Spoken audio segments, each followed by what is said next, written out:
are we going to be heard in Baha'i spaces?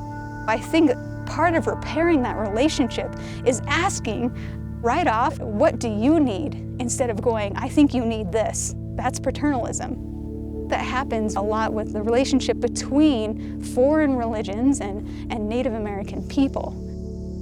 Coming from the population, I always felt there was an injustice somehow to that, and I didn't know how to explain it. The obstacles were, as this group of young people were arising and trying to find language and expression of their own thoughts and what we were experiencing with the core activities, that we ran into paternalism.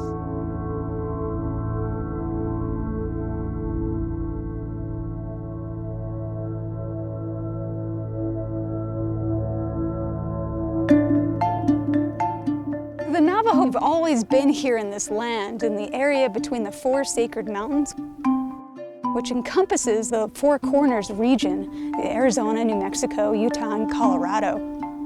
This relationship between the Western world and Native communities has been a turbulent one, and many indigenous people in the United States weighed down by this really terrible history of colonialism.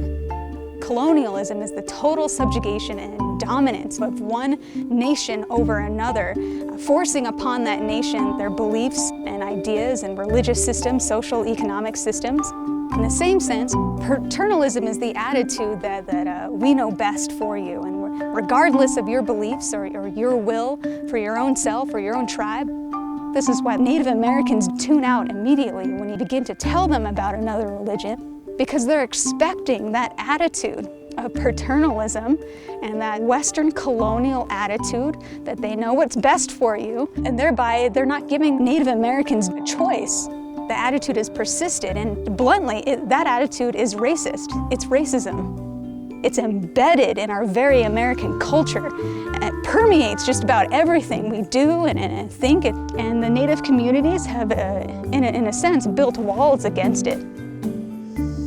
How does an indigenous community move from a narrative of oppression to a narrative of integration and ultimately to a narrative of oneness?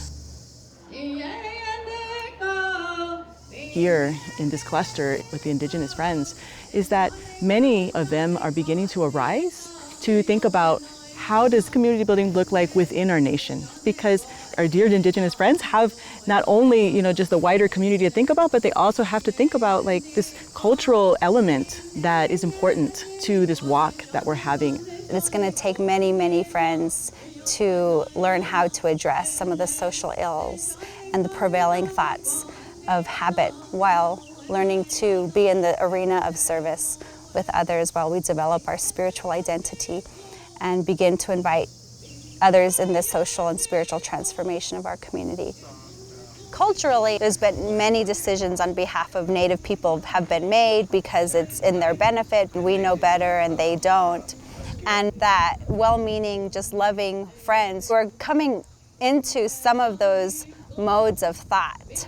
Listening to stories of prejudice, stories of racism, and really it was building capacity to not only listen, but then move that conversation forward so that we could move towards oneness.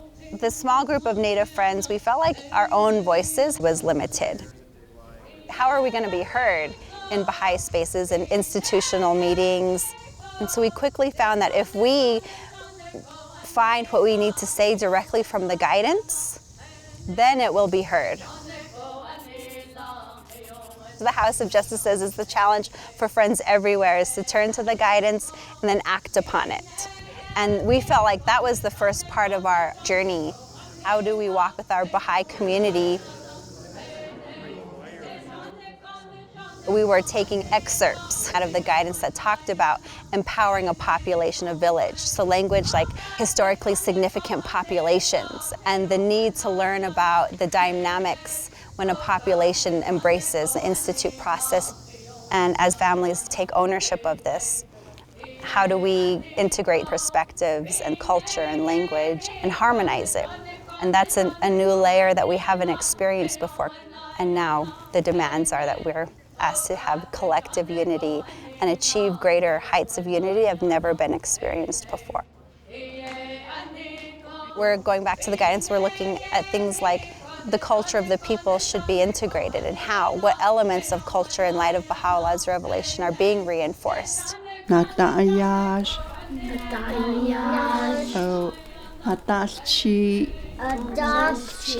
appeals to Native people is that Baha'i faith is not asking them to throw aside your Native beliefs and your Native religion and ceremonies. They actually encourage the Navajo people and Native American people to continue their way of life as Native Americans and to hold on to their language.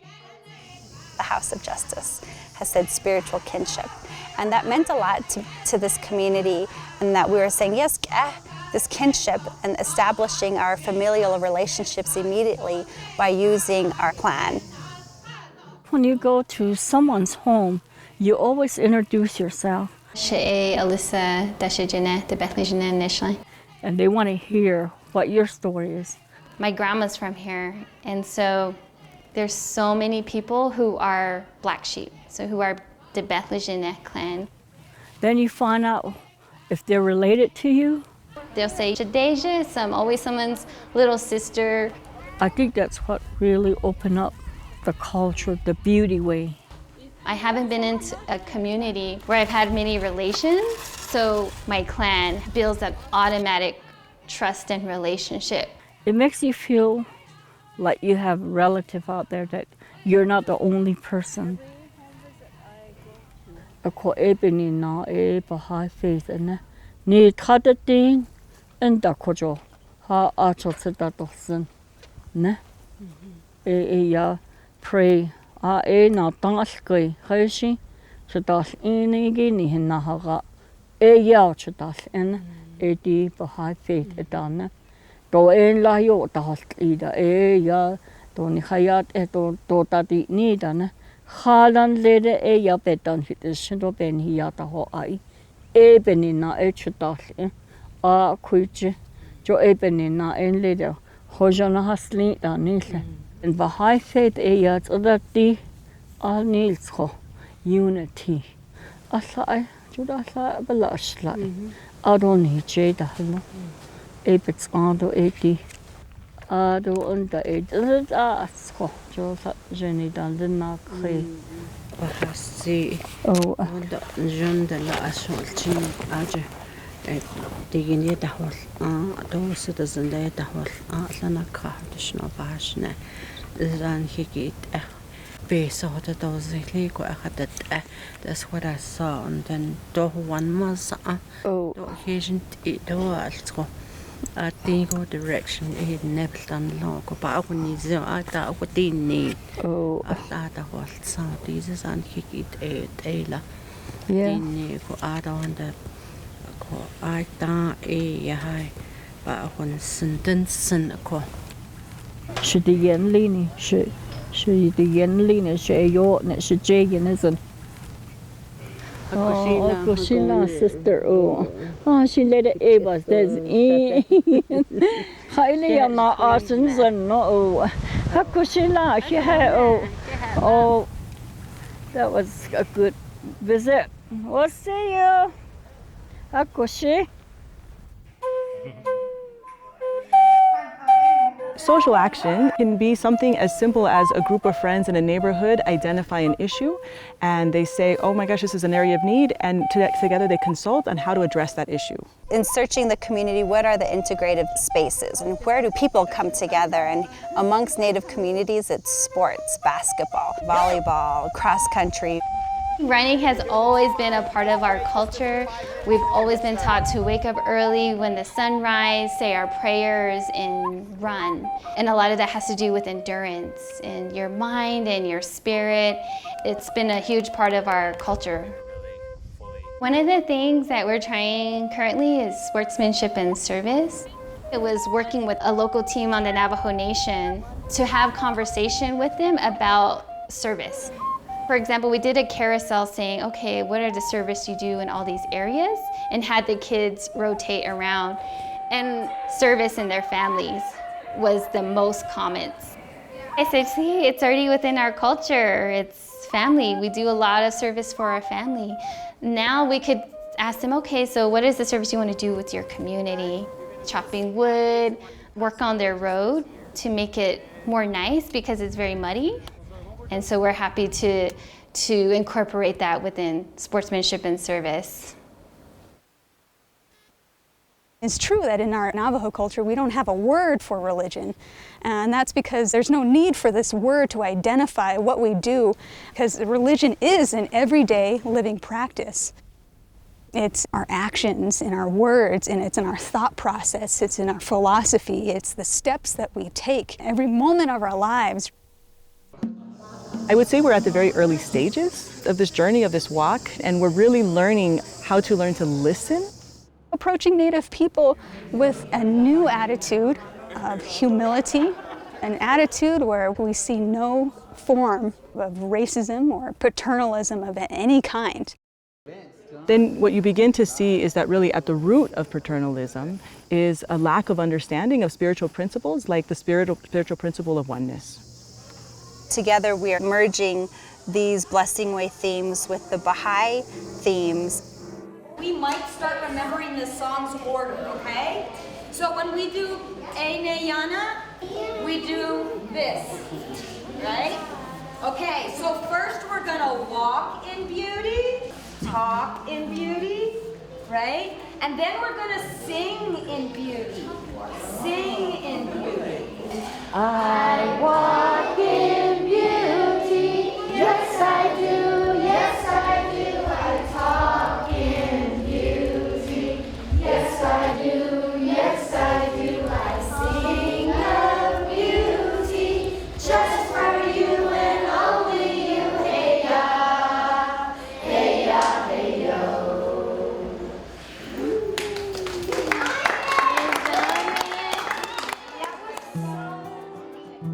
How can the Baha'i faith offer or repair this relationship that has ruined the relationship between Native people and non-Native people? I think it's really in the teachings of Baha'u'llah. And one of the teachings is we have to completely eradicate all forms of prejudice. And I think as American people, we sometimes think about ourselves as not being prejudiced, but we have them. Like I said, they're embedded in our thinking. One of the names of Baha'u'llah is the Blessed Beauty. In fact, to close our traditional prayers with Hojana Skli, we're actually calling on that ancient beauty to be restored, that our beauty in the past has been restored.